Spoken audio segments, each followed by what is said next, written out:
there will be a time when you're not going to be competing anymore. Your body can only do this for so long. So I would need a plan for after.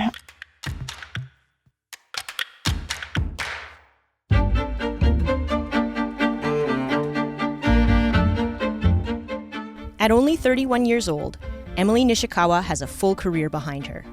She competed in the Olympics twice as a cross-country skier for Team Canada. For a lot of athletes, the game is everything. There's no time to think about what happens once it's over. But Emily wanted to make sure she had a plan for what came next. This is Go the Distance, a podcast from Athabasca University. The world is rethinking education, and distance learning has become a major part of the conversation. To some people, it may seem new and strange, but it's been going on for a long time, creating opportunities and transforming lives. This series will share stories from one of the world's leaders in distance and online education for the past 50 years, Athabasca University, right here in Canada. We hope it can inspire you to start your own path to education. How far will education take you?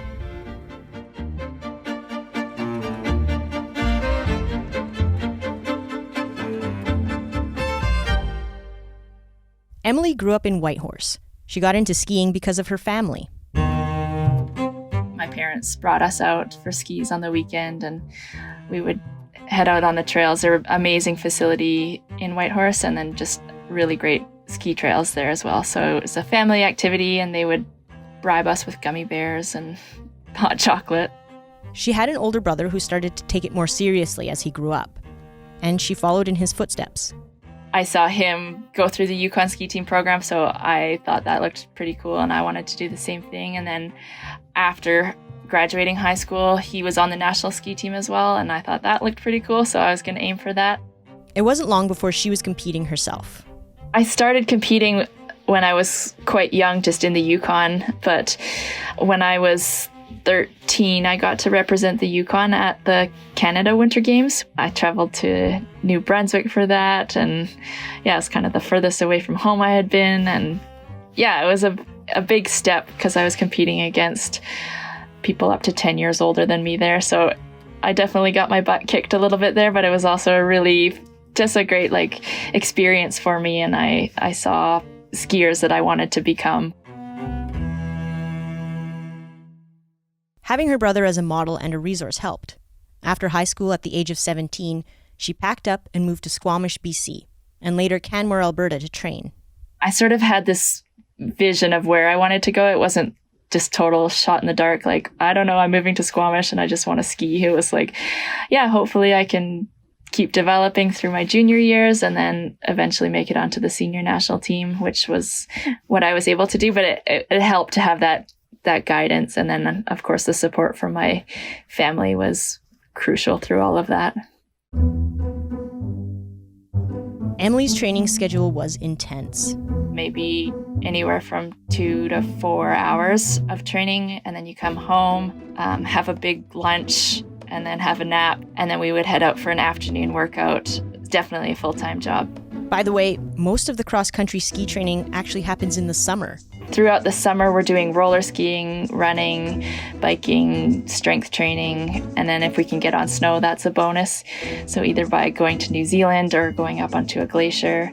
Then winter comes and the competitions are relentless. I've spent entire winters in Europe racing on the World Cup. We'll head over in November up to Scandinavia. You arrive, say on a Monday, you train Tuesday, Wednesday, Thursday, and then race Friday, Saturday, Sunday, and then travel to the next place on Monday and kind of repeat that. So it's quite a exhausting circuit that we do.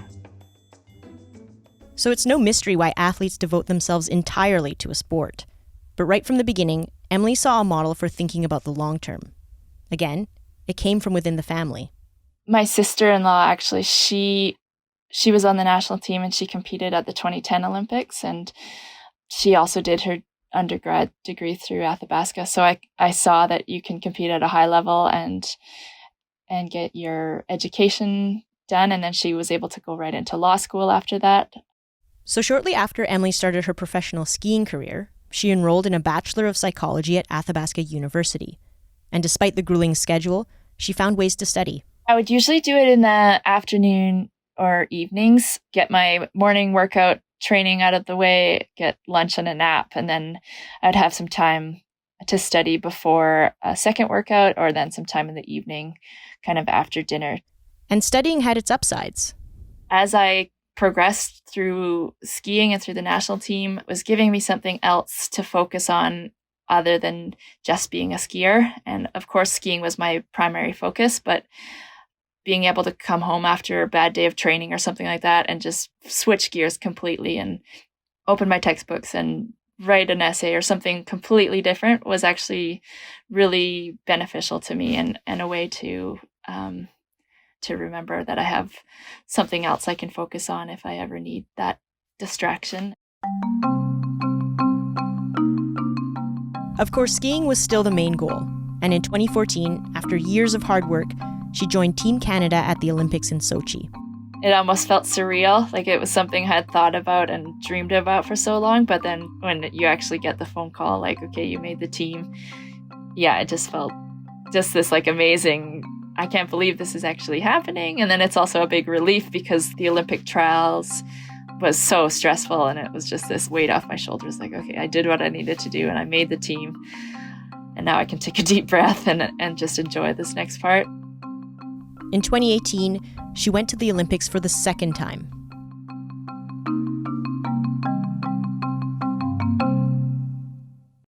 Two big things happened to Emily last spring. She retired from professional skiing. It's a big change for me not to be training really hard right now throughout the summer, but I bought a mountain bike this spring, so I've been learning a new skill and still having fun and challenging myself. And she got her psychology degree. My friends and family tease me that's the world's longest undergrad degree. It took me 13 years to get through this degree. Great thing to have an undergrad at the same time that I retired, so that I can kind of just start the next step right away and not kind of start fresh from an undergrad. Last fall, she started an after degree in education. I can picture myself working with younger children in elementary school. I'm also really loving outdoor education right now. I've been doing some work with the Forest Play program in Canmore this summer. Education was something she'd grown interested in throughout her undergrad and career. I took some educational psychology courses through my Athabasca degree, which I found very interesting. And then as I progressed through my ski career, I was an ambassador with the Classroom Champions program. So I was a mentor to elementary school classrooms across Canada, and I got to meet some amazing teachers through this program as well that have really inspired me to go into education myself and become a teacher.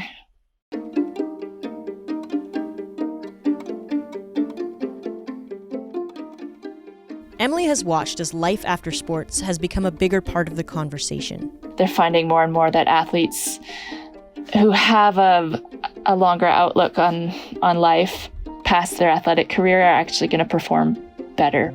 If you don't have those other avenues or outlets in your life and all you are is an athlete, your kind of self-worth is dependent on being an athlete. And if athletics is not going well at a certain time, it can be pretty devastating. So having other outlets and knowing that there are other things we can be good at as well as sport really helped me to be a more well-rounded athlete and just to make this transition into retirement from athlete life that much easier.